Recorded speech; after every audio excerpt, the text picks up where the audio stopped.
أعوذ بالله من الشيطان الرجيم بسم الله الرحمن الرحيم মসজিদে 14টা মসজিদ আমাদের আছে, সেটা নিয়ে কমিটি প্রত্যেক মাসে আমাদের 14টা মসজিদের ইমামরা থাকে। গাজীপাড়া মাদ্রাসার দক্ষ শিক্ষকদের নয়, বিশেষ করে দুজন মাদানি যুক্ত হওয়ার পরে তাদেরকে আমরা বেশি নিয়ে যাচ্ছি এবং আগামীতে তাদেরকে বেশি রাখবো, কারণ তাদেরকে গরিমা বেশি আল্লাহ তাআলা দিয়েছেন, সেটা আমাদের কাজে লাগাতে হবে, তাই না? তো আমরা কি করে মাসিক ইজতেমা করি। এবার আপনাদের ধরুন 5টা মসজিদ, তো 5টা মসজিদে আপনারা যে হয়তো দেখা যায় যদি পারেন তো প্রতি মাসে করবেন, মাসে একবার ঘুরে ঘুরে একবারে মসজিদ একবারে মসজিদ, আর মাসে একবার সবাই একত্রিত হবে, জনসংযোগ থাকবে, যোগ হবে, তবে তো মানুষের ভালোবাসা বাড়বে। দিনের কাজে এত ভালোবাসা হয়, এত ভালোবাসা হয়, যখন এই কাজ করতে নামবেন না, একে আপনারা পরিচিত ছিলাম না, কালকে আজকে সবাই পরিচিত হয়ে গেলাম। এটাই হচ্ছে নবী সাল্লাল্লাহু আলাইহি ওয়াসাল্লামের যুগেতে সাহাবা কেরামদের যে বিশাল দোয়া আছে কোরআনের মধ্যে, ইদ কুনতুম আ'দা ফাআল্লাহু বাইনা কুলুবিকুম ওয়া আসবাহাতুম বিনি'মাতিহি ইখওয়ানা। সূরা আল ইমরানের মধ্যে আল্লাহ তাআলা বলছেন যে আওয়াজ এবং খাজরাজ মদিনার যে পরিস্থিতি ছিল, এই দুটো গোত্র সব সময় লড়াই থাকতো, সব সময় ওদের একবার যে তরবারি বেরিয়ে যেত আর সেই তরবারি থামতো না, সবাই একে অপরকে হত্যা করে শেষ হয়ে যেত, বুঝলেন তো? সেই সময় ইসলামের নিয়ামত তাদের কাছে আল্লাহ রাসূল সাল্লাল্লাহু আলাইহি ওয়াসাল্লাম নিয়ে গেছেন এবং তাদের আল্লাহ তাআলা ফাআল্লাহু বাইনা কুলুবিহিম, আল্লাহ বলেন যে এই ইসলামের নিয়ামত দ্বারা আল্লাহ তাদের অন্তরকে এমন জুড়ে দিলেন, তাদের মধ্যে এত ভালোবাসা তৈরি হয়ে গেল যে তারা পৃথিবীর সর্বশক্তিমান শক্তিতে পরিণত হলো। তারা রোম সাম্রাজ্য, তারা পারস্য সাম্রাজ্যকে একদম ঘুরিয়ে মিশিয়ে দিল। এই ইতিহাস সাক্ষী। কেন? কিসের বদলাতে? এই ইসলামের বদলাতে, বুঝলেন তো? এই দাওয়াতের তাবলীগের বদলাতে। যখন সহিহ আকীদা মানুষ আর আমাদের মাঝে অগণ্য, মানুষ সঠিক ইসলাম জানার জন্য পিপাসিত, মানুষ সঠিক দিককে বোঝার জন্য ত্রাহি করছে। সুতরাং আমাদের শুধু কাজ হবে যে মানুষকে সঠিক জিনিসটা পৌঁছে দেওয়া। প্রিয় নবী সাল্লাল্লাহু আলাইহি ওয়াসাল্লাম বলেছেন যে বাল্লিগু আন্নী আয়া, আমার কাছে একটা যদি আয়াত হয় তাও তোমরা পৌঁছে দিও। আবার প্রিয় নবী দোয়া দিয়েছেন নাযাল্লাহু ইবরান সামিআ মাকালাতি, সেই ব্যক্তির আল্লাহকে তার তরতাজা রাখুক, আল্লাহ তার মুখ উজ্জ্বল করে রাখুক। যে ব্যক্তি আমার কথা শুনবে এবং কথাটাকে সেইভাবে পৌঁছে দেবে যেইভাবে তিনি যে মানুষ শুনবে। আজকে আমাদের নাম আহলে হাদিস, আমাদের আহলে হাদিস আমাদের কাজ কি? আমাদের কাজ হচ্ছে কোরআন এবং হাদিসের কথাগুলো মানুষের কাছে পৌঁছে দেওয়া। কারণ আরো যারা আছে তারাও মাশাআল্লাহ কাজ করছে, যারা আরো অন্য সংগঠন অন্য জামাত যে আছে তারাও কাজ করছে, তাদের সাথে আমাদের ডিফারেন্স কি হয়? আমরা ব্যক্তিগতভাবে কাউকে প্রাধান্য দিই না, আমরা কোরআন এবং হাদিস দ্বারা যেটা সাব্যস্ত হবে সেটাই আমরা প্রাধান্য দিই। আগে আপনারা দেখুন সারা পশ্চিমবঙ্গ ভাবি আসামের উড়িষ্যার সংগঠন আমার আব্বার হাতে প্রতিষ্ঠা, ধারাবি আয়নার হাতে প্রতিষ্ঠা, কিন্তু তিনি মারা গেছেন বলে আমার তার ব্যক্তির নাম ভাঙি আমরা খাই না। আমরা কি যে কোরআনে হাদিস আমাদের সামনে আছে এটাই। ঠিক যেমন প্রিয় নবী মুহাম্মদ রাসূলুল্লাহ সাল্লাল্লাহু আলাইহি ওয়াসাল্লাম যখন পৃথিবী ছেড়ে চলে গেলেন, তখন সবাই মাঝে খবর চলে গেল যে মুহাম্মদ মারা গেছে। ওমর রাদিয়াল্লাহু তাআলা এত রেগে গেলেন, যে বলবে মুহাম্মদ মারা গেছে আমি তার গলা বের করে দেব, তার গর্দান শেষ করে দেব। তার আবু বকর সিদ্দিক রাদিয়াল্লাহু তাআলা আনহু বললেন, ওমর একটা থামো, একটু থামো। ওমা মুহাম্মাদুর ইল্লা রাসূল কাদ খালাত মিন ক্বাবলিহি রাসূল আফা ইন মাতা আও কুতিলা কালামতুম আলা আকাবিকুম, যে এর পূর্বে অনেক রাসূল মারা গেছে আর এই রাসূলও মারা গেছে। আফা ইন মাতা, যদি কোন রাসূল মারা যায় তাহলে কি তোমরা দিন থেকে ফিরে যাবে? তারা আসল কি? আসল দিন আমার আল্লাহর মনোনীত, আল্লাহ তাআলা যে নিজে থেকে মনোনীত করে দিয়েছেন, যে ইসলাম সবার জন্য, জনসাধারণের জন্য, সবার জন্য সর্বজনীন করে দিয়েছেন, সেই ইসলাম ধর্মকে তুলে ধরতে হবে। আমরা ব্যক্তিকে প্রাধান্য দিই না। ব্যক্তিকে কাজ করেছে আলহামদুলিল্লাহ, আমরা তার জন্য দোয়া করব। যে ব্যক্তি যতটা কাজ করেছে দিনের ইসলামের সাথে, আল্লাহ তার কাজ যেন কবুল করে, আমিন। আল্লাহ যেন ওই তার কাজের বদৌলতে জান্নাত দিয়ে দেন, আমিন। আমাদের উদ্দেশ্য, আমরা হচ্ছে সালাফি আকীদা, আমরা হচ্ছে আহলে হাদিস আকীদা। মানে কি? আহলে আকীদা মানে কোরআন সুন্নাহ দ্বারা যেটা সাব্যস্ত হবে সেটা আমাদের আসল মিশন। কথা বুঝতে পারছেন তো? তাহলে আমাদের এই আসল মিশনকে মানুষের দ্বারে দ্বারে পৌঁছে দিতে হবে। এইটা হচ্ছে আমাদের নৈতিক দায়িত্ব, এটা হচ্ছে আমাদের ধর্মীয় দায়িত্ব, এটা হচ্ছে আমাদের সামাজিক দায়িত্ব। আমরা সমাজবদ্ধ জীব মানুষরা। আমার ভাই যদি আজ গোমরা হয়ে থাকে, আমার ভাই যদি আজ পথভ্রষ্ট হয়ে থাকে, আমাদের একটা দায়িত্ব, আমরা সেই দায়িত্বটাকে মানুষের দিই।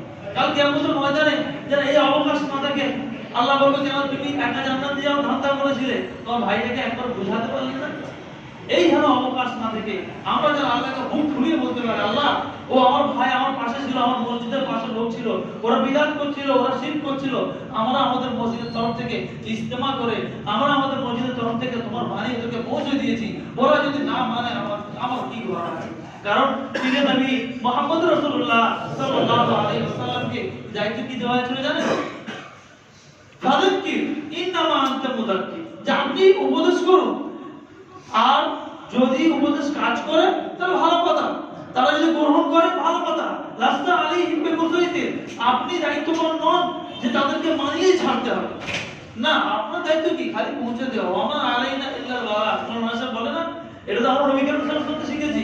নবী সাল্লাল্লাহু আলাইহি ওয়াসাল্লাম এই কথাই বলতেন যে পৌঁছে দেওয়ার দায়িত্ব আমার, বাকি প্রত্যেক ব্যক্তিকে তার আমল অনুসারে কিয়ামতের দিনে তাকে জবাবদিহি হতে হবে। সুতরাং ভাইরা আমার, আমরা যে এই জমি গঠন করলাম, আমরা সংগঠন রূপ দিলাম, এটা আমাদের প্রথম কাজ হচ্ছে কি, আমাদের মাসান্তিক ইজতেমাটাকে চালু করা। যদি আমরা মাসান্তিক ইজতেমা না পারি, কম করে 2 মাস অন্তর অন্তর করব। এই নিয়ে আমাদের থাকবে তো ইনশাআল্লাহ, ইনশাআল্লাহ ইনশাআল্লাহ। এই যে স্পিড দেখান, একটু এটা মনে আগ্রহ দেখান, তাহলে আমাদের ভালো লাগবে। আর 1 মাস পর না হলেও 2 মাস হলেও পরপর দূর দূর থেকে জগদীশপুর ভাইরা আছে বা নদপুর ভাইরা আছে, দরকার পড়ে 10 দল করে যেতে হবে। কেন আসবেন ভাই? আমাদের দাওয়াতের মধ্যে কোনো ভুল থাকলে আমাদেরকে বলে যান, কেন আমাদের সঙ্গে যুক্ত হবেন? আসুন একসাথে মিলে কাজ করি। এই যদি একটা ভালোবাসা নিয়ে যান না, লোকের মন অটোমেটিক গলে যাবে। এইটাই নবী সাল্লাল্লাহু আলাইহি ওয়াসাল্লামকে উপদেশ দেওয়া হয়েছে, ওয়ালাউ কুনতা ফাযযান গালিযাল কলবি লানফাযযু মিন হাওলিক, আপনি যদি শক্ত ভাষা ব্যবহার করেন, আপনি যদি কঠোর অন্তর হন, তাহলে লোক আপনার কাছ থেকে সরে যাবে। আমরা দাওয়াতের কাজ করতে নেমেছি, আমরা মানুষকে হেদায়েতের কথা বলতে নেমেছি, আমাদের ভাষা হবে মিষ্টি, আমাদের কথা কাজ হবে মিষ্টি, আমাদের লোকের সঙ্গে আচরণ যখন হবে তখন হবে মিষ্টি, আর লোক অটোমেটিক অন্তর চলে যাবে। কারণ এটা হাদিসে এসেছে, বুখারী শরীফে হাদিসে এসেছে, মানুষের অন্তরগুলো আল্লাহ তাআলা আঙুলের মধ্যে হয়। আপনি যখন শ্রমিক কাজ করবেন, আপনি যখন দাওয়াতের ভালো কাজ করবেন, তখন আল্লাহ তাআলা অটোমেটিক তাদের অন্তরগুলো আপনাদের কাজের দিকে ঘুরিয়ে দেবে। আমরা যদি কাজ দাওয়াতের কাজ না করি, তাহলে আল্লাহ তাআলা সেই অন্তরগুলোকে আমাদের দিক থেকে ফিরিয়ে নেবে। আজকে আমরা মিডিয়াগুলোর কথা বলি, আমরা এলোমেলো ছিলাম, আমরা ভালো করে সংগঠনিক রূপে আমাদের কাজ হচ্ছিল না, কিন্তু আল্লাহ একটা সময় এনে দিল যে আমরা সমস্ত ভাইদেরকে নিয়ে একত্রিত হয়ে সবাইকে সুযোগ দিয়ে আমরা কমিটি গঠন করে এখন আমাদের কাজ আলহামদুলিল্লাহ খুব ভালো হচ্ছে। তাই তো মিডিয়া ভাইরা, এটা আপনারা নিজেদের, আমাদের যখন কমিটির মিটিং হবে, মাসান্তিক ইজতেমা হবে, আপনাদেরকে আমরা হোয়াটসঅ্যাপ গ্রুপে চিঠি পাঠিয়ে দেবো এবং সেটা প্রিন্ট বার করে প্রতিটা মসজিদে আপনারা পড়ে শোনাবেন। আপনাদের মসজিদের চিঠিগুলো আমরা আমাদেরকে দিয়ে দেবে হোয়াটসঅ্যাপ গ্রুপের মাধ্যমে, আমরা ওটা প্রিন্ট বার করে আমরা অন্য মসজিদে আমরা শুনিয়ে দেবো, যাতে আমাদের আপনাদের সঙ্গে একটা তালমেল যেন থাকে। তালমেল হারিয়ে ফেললে হবে না। ব্যাটসম্যানের রানারের যে থাকে, যদি ব্যাটসম্যানের সাথে রানারের সাথে যদি তালমেল না থাকে, তাহলে রানার হয়ে বাড়ি চলে যাবে। আমাদের দশা দাঁড়ায়, আমরা মাঝখানে রানার হয়ে যায়, নিজেদের মধ্যে লড়াই করে মারামারিতে আমাদের শক্তি শেষ। শয়তান, আমার আব্দুল্লাহ জাহাঙ্গীরের বক্তব্য খুব ভালো লাগে, জানেন আমি ইউটিউবে ওনার বক্তব্য মাঝে মাঝে শুনি, ওনার কিছু কিছু কথা বহুত মূল্যবান কথা। তার মধ্যে একটা কথা হচ্ছে, শয়তান মানুষকে সর্বপ্রথম কিসের চেষ্টা করে? সর্বপ্রথম চেষ্টা করে মানুষকে কাফের বানানো। যদি কাফের না বানাতে পারে, তারপর চেষ্টা করে যে মুসলমান তো আছে, কিন্তু মুসলমানের মধ্যে এর খাদ মিশিয়ে দিয়ে শিরিক করে দিই, তার মুশরিক প্রথম বানানোর চেষ্টা করে। যে জিনিসগুলো আল্লাহর জন্য খাস, সেটা বান্দার কাছে চাইতে থাকে, এ আল্লাহ আমাকে সন্তান দে, এ আল্লাহ আমাকে রুজি দে, এটা আল্লাহর জন্য খাস হলে বলো, তখন শিরিক করানোর চেষ্টা করে। যখন দেখেন যে শিরিক হচ্ছে না, তখন কি করে? তখন তার মধ্যে বেদাত ঢোকানোর চেষ্টা করে। বেদাতটা কি? বেদাত হচ্ছে মানুষের ইবাদত মনে করে যে এই কাজ করলে আমার বহুত নেকি হবে, কিন্তু এই কাজে নেকি হবে না, কারণ নবী করিম সাল্লাল্লাহু আলাইহি ওয়াসাল্লাম থেকে কোনো দলিল থাকে না, তখন সেই কাজ করতে থাকে আর তার আমলটা হয়ে যায় শেষ। আজকে আমাদের দিনে তার সাক্ষাৎ হবে কখন? যখন নবী সাল্লাল্লাহু আলাইহি ওয়াসাল্লাম হাউজের কাউসারের পানি পান করাবেন, তখন দলাদলা লোক আসবে আর নূরের পর্দা মাঝখান থেকে দাঁড়িয়ে যাবে যে কারা? আল্লাহ নবী বলেন, কেন এদেরকে পানি পাওয়া থেকে, পানি পান করানো থেকে কেন বিরত রাখা হচ্ছে? তখন বলবে, হে আল্লাহর রাসূল, আপনি জানেন না, আপনি দুনিয়া থেকে বিদায় নেওয়ার পরে এরা অসংখ্য বিদআতে লিপ্ত হয়েছিল, এই জন্য এরা গোমরাহ, নিজেরাও গোমরাহ হয়েছিল, অন্যজনকে গোমরাহ করেছিল। তাই জন্য শয়তানের তৃতীয় যে চাল, সেটা হচ্ছে মানুষকে বিদআতি বানানো।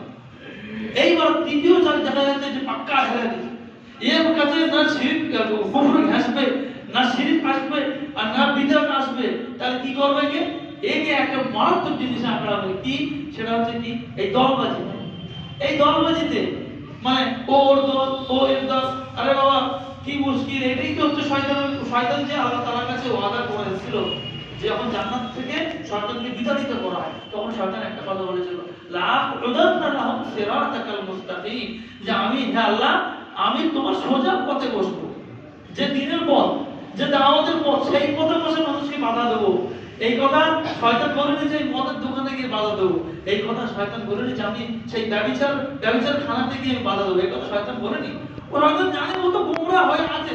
সুতরাং যে যত বেশি দাওয়াতের কাজের সঙ্গে যুক্ত থাকবে শয়তান তার পিছনে তত বেশি লাগবে। এইটা মনে রাখবেন এই পয়েন্টটা। দেখুন ভাইরা আমার, আমরা যেভাবে সাজিয়ে গুছিয়ে কাজ করার চেষ্টা করছি, যদি কোনো ভাই বলে তোমরা ঠিক আছে আসেন আপনারা দাওয়াতের কাজ করেন, আমাদের রেডি আছে, দাওয়াতের কাজে কোনো বাধা নেই, আসুন সবাই মিলেমিশে আমরা একত্রিত হয়ে কাজ করব ইনশাআল্লাহ ইনশাআল্লাহ। এবারে আমাদের মাসের দিকে ইস্তেমার পরে যেটা মসজিদ ভিত্তিক প্রোগ্রাম আমাদের করতে হবে, যে মসজিদ ভিত্তিক 2 দিন হোক 3 দিন হোক 4 দিন হোক আপনাকে কিন্তু মসজিদের ইমামকে দিয়ে আপনাকে 10 মিনিট কম করে কোরআনের ধারাবাহিক দাস করতে, 10 মিনিট হোক 15 মিনিট হোক, চাই আপনি 3 দিন পারলে 3 দিন হোক, চাই আপনি 4 দিন পারলে 4 দিন হোক, যেটা আপনার এলাকার সুবিধা। আমাদের ওখানে কি হয়, কোন মসজিদে 2 দিন সুবিধা তারা 2 দিন করে, আমাদের এই হাজারপাড়া মসজিদে আমাদের 6 দিন সুবিধা 6 দিন করি, কোন মোটরপাড়া মসজিদে হাটের সাথে সংলগ্ন তারা ওরা শনিবার রবিবার করতে পারে না, গাজীপাড়া মসজিদে ওরা সপ্তাহে 2 দিন না 3 দিন করে। তো এটা কি যে যেমন মসজিদের সুবিধা, আসল পড়াশোনা ধারাবাহিক কোরআনের এক ধাপ থেকে শুরু হবে আর এক ধাপে শেষ হবে, ধারাবাহিক কোরআনের দাস তাফসীর ইবনে কাসির থেকে দেখে করবেন, তাহলে আমাদের যে তাফসীরটা আছে ওটাও ভালো খারাপ না। তো এই তাফসীরটা থেকে করলে আপনাদের কি হবে, বা আপনাদের মানুষজন কি হবে, দিনের কাজের সঙ্গে যুক্ত থাকবে, জিনিস জানতে পারবে, বিভিন্ন নতুন জ্ঞান সঞ্চার হবে তাদের মধ্যে। এটা হচ্ছে আপনার দার্সের কাজ। তারপরে আপনাদের যদি কোনো সময় মনে হয় যে একটা আমরা নিজেরা আমাদের ওখানে বলা আছে যে একটা মসজিদ থেকে একটা কি হচ্ছে যে মাসের দিকে ইস্তেমা হয়, যে মসজিদ ঘুরে ঘুরে হবে, ওটা তো হবে। আর একটা হচ্ছে কি নিজের মসজিদের আওতায় আপনারা একটা করে প্রোগ্রাম করবেন, বিভিন্ন মাসলায় যারা পড়ে থাকে আপনারা আমাদেরকে নক করুন, আমরা মাদানী সাহেবদেরকে নিয়ে একদিন হাজির হয়ে যাব, যা কিছু মাসলায় যারা জানবেন এবং যা কিছু বলার ইনশাআল্লাহ আমরা যা কিছু যে প্রয়োজন থাকবে সেটা আমরা করে দিয়ে যাবো। এটা কি মসজিদের একটা খিদা হওয়া দরকার, জনগণের একটা খিদা হওয়া দরকার। যেমন গাজীপাড়া মসজিদে প্রতি মঙ্গলবারে মাদানী সাহেব ইসমাইল মাদানী সাহেব দাস করেন, তাই তো মঙ্গলবার তো এই কাজগুলো, এটা কি একটা মসজিদের নিজস্ব খিদে থাকা দরকার, জনগণের মধ্যে নিজেদের একটা দরকার যে না আমরা কেউ করুক না করুক আমরা এটা করব, প্রতি মাসে প্রতি সপ্তাহে যার যেমন সুবিধা সে সেটা করবে। তাহলে কি হবে, জনগণ যখন জুড়ে থাকবে, যুবক ভাইরা যখন জুড়ে থাকবে তখন শয়তান আসবে না। ময়দান ফাঁকা থাকলেই শয়তান আসে, আমরা আজকে তাই হয়েছে, আমরা ময়দান ফাঁকা যেই ছেড়ে দিচ্ছি বলে শয়তান আসছে। আজ ময়দান যদি আমরা 28টা করে দেই তো শয়তান মতো সোজা নয় ফাঁকা মাঠে বল দিয়ে চলে যাবে, ময়দান ফাঁকা থাকছে বলে ফাঁকা মাঠে বল দিচ্ছে, বুঝলেন তো? তো এই প্রোগ্রামগুলো আপনাদেরকে অবশ্যই করতে হবে, তাহলে আমি জমাতের এই দাওয়াতের কাজ যদি আমরা না করি তাহলে আমাদের জমাত করার কোনো শুধু এই জমাতের কোনো মূল্য নেই। আমাদের এই যে কাজগুলো এই কাজগুলো আপনারা বলে নেওয়া বুঝে নেওয়ার পরে এবার এই কাজগুলো আমাদের শুরু করতে হবে। আর মসজিদ ভিত্তিক যেহেতু একটা সংগঠন চালাতে গেলে এই যে আজ ভাইরা নতুন আলাদা হচ্ছে তাদেরকে বই পুস্তক দিয়ে সাহায্য করতে হবে, কারণ তারা কিভাবে দিনকে বুঝবে, তারা যে দিন প্রচার করবে সেই বইগুলো যতক্ষণ আমরা তাদেরকে সাপ্লাই দেবো সেই বইগুলো ততক্ষণে তারা সেই প্রচার প্রসারের কাজটা হবে না। সুতরাং একটা ফান্ড মজবুত করতে হবে, এটা বহুত বড় জিনিস, দাওয়াতের কাজ করতে গেলে বহুত বড় জিনিস। আল্লাহ আমাদের যুবক ভাইরা এত যখন যেটা প্রয়োজন পড়ে সবকে সাহায্য করে। আজকে আমরা যে গাড়ি করে আসছি আপনি তো বলে বিশ্বাস করুন না যে নিজের পকেট থেকে ভাইরা আমার সাহায্য করেছে, কেউ 200 টাকা দিয়েছে, কেউ বলছে না 500 টাকা। দেখুন তার মনে কত ইমানের স্পিড, না আমার এই নেকির দরকার বেশি, আমাকে এই কাজটা বেশি করতে হবে। আমরা পান পাক সিগারেট খেতে গিয়ে কত টাকা খরচ করব, মিডিয়া পুরুষ আর হাওড়া এই বাঁকা এলাকাগুলো লোক ছেলেগুলো যুবকগুলো কি হারে পান পাড়া খায়, ডেইলি বলে 300 টাকা পান পাড়া খেয়ে শেষ করতে হয়, অথচ এটা তো নিকৃষ্ট হারাম। তা সত্ত্বেও মানুষ এগুলো খেয়ে সময় নষ্ট করছে, টাকা অপচয় করছে। আজকে যদি ভাইগুলো যদি দিনের কথা যদি এই করতো যে আমি ডেইলি আল্লাহর রাস্তায় 10 টাকা করে একটা ফান্ড করবো আর জমা দেবো, তাহলে কত কাজ বাজারের মানুষগুলো যারা আজকে খুব রসিদকে পড়ে আছে, তারা আপনাদের ওই পয়সা যদি আপনার পয়সা যদি তারা উপকৃত হয়, তাহলে কাল কিয়ামতের ময়দানে আপনি ওই আমলের বদলে হয়তো মাল পেয়ে যাবেন। এবার আমার উদ্দেশ্য হচ্ছে যে একটা ফান্ডিং সিস্টেম করতে হবে, যে আমি ডেইলি হোক মাসে হোক একটা জিনিস কেনা দেবো। ফোন পে একটা করে নেবেন, যিনি কোষাধ্যক্ষ হবে, যে ফোন পে একটা স্টিকার করে লাগিয়ে দেবেন যে জমিকে দান করুন। বুঝলেন তো? ফোন পে একটা স্টিকার, জামিল ভাই জিনিসটা বুঝে নিলেন তো? একটা ফোন পে স্টিকার করে কিভাবে দিতে হয় দিয়ে দেবেন, যাতে লোকজন বুঝে দান করে। এবার যে জিনিসটা বুঝবেন আপনারা বুঝবেন। অ্যাকাউন্ট নাম্বারটা বসে এই যার যিনি কোষাধ্যক্ষ আছে তার অ্যাকাউন্ট সবচেয়ে ভালো কি একটা নতুন অ্যাকাউন্ট খুলে তিনজন মিলে এটা হবে, একটা দুইজন তিনজন নামে অ্যাকাউন্ট থাকবে। আগে হোয়াটসঅ্যাপ গ্রুপ হয়ে যায় তো হোয়াটসঅ্যাপ গ্রুপে হ্যাঁ সেটা তো ফোন পে যেটা স্টিকার থাকে, পেটিএম এর স্টিকার থাকে, ওটা অনেক কিছু দাম করবে ইনশাআল্লাহ। কাজ যখন হবে, লোক যখন দেখবে প্রয়োজন আছে ইনশাআল্লাহ। এখন আধুনিক সিস্টেমে দানের পদ্ধতি ওই কার্ডটা নিয়ে টুপি দিয়ে সে মানুষকে অথবা সারা যায়। এখন যারা ভালো যুবক আছে, দিনের প্রতি আগ্রহ আছে, তারা ইনশাআল্লাহ সাহায্য করবে। সেটা মান্থলি যদি কিছু ব্যবস্থা করা যায়। মান্থলি হ্যাঁ অবশ্যই, এটা খুব ভালো জিনিস। মান্থলি মসজিদ ভিত্তিক মান্থলি বা একটা যেটা হলো আমাদের গ্রুপে আমরা বসতে হবে, ওইসব পুজো জিনিস নিয়ে আমাদেরকে বসতে হবে। মূলত জমাত গঠন হয়ে যাওয়ার পরে পরে তিনটে জিনিস মাস্ট করতে হচ্ছে আপনাকে। এক হচ্ছে আপনার মাসের থেকে ইস্তেমা, না হলে কমপক্ষে দ্বিমাসিক অন্তর করতে হবে, কোরআনের দাস চালু করতে হবে। এইটা একদম কোনো পথে ছাড়া যাবে না। এই দুটো জিনিস করবেন, মক্তব সিস্টেমটাকে আরো মজবুত করে চালাতে হবে। এগুলো সব পরিকল্পনা, সেই পরিকল্পনা আমাদের করা দেবো। এই দুটো আমাদের হাতে। সুতরাং আজকে আমি আর কথা বলছি না, আমার কথার মধ্যেই অনেক কিছু বক্তব্য আকারে উঠে উঠলো। ব্যাস আমার বক্তব্য ইতি করছি আমি। এরপরে আমার ভাই সরদ্দি ভাই জনাব মাওলানা মোহাম্মদ উমায়ের বুখারী সাহেব এসেছেন, তাকে 10 মিনিটের মধ্যে কিছু দাওয়াতের কাজের উপরে কিছু বলার জন্য অনুরোধ জানাবো। তারপর আমাদের মাদানী সাহেব বলে আমাদের আজকে বক্তব্য ইতি জানাবো ইনশাআল্লাহ।